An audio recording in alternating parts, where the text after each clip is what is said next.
Wahai pama surta ayang pikir berbagai letanya sampai anu didikan bak jalan Allah mengaji jelahan mekerabai jina masafon bina yang jelah singa metua hana lewatnya munyokaraya diangguk tanpa masalah-salah tanya dipangkai pelam jamunya jina kalema teknologi jelah judonya jitaya jaringan sosial akai tuh bica remaja meramah nibak buat sitraya lewat internet naget ngon salah tapilah dan kontrol wadai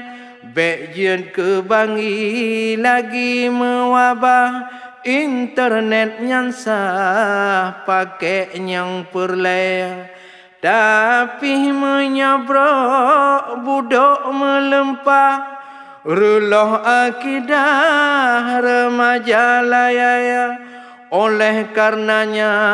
nerakan metua benangon salah aja jut wadaya anu remaja bina bubaga peruna yang pa bejun ku sidra yo hate jigle putih melepah ilmu ya Allah pasolam ule bandum tapi ke wahai ayah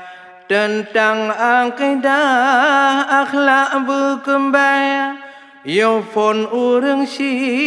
didik begadpa lehnyan yang jelah gurungan guraya dan masyarakat ingat berbagai generasi bepah didik jen wadaya jaga lingkungan bek sampai capra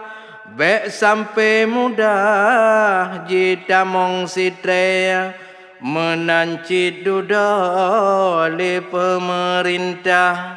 aturan bepah bek mengkerabaya dum generasi tak bina baga bek sampai punah iman dum redaya dum generasi tak bina baga bek sampai punah iman dum redaya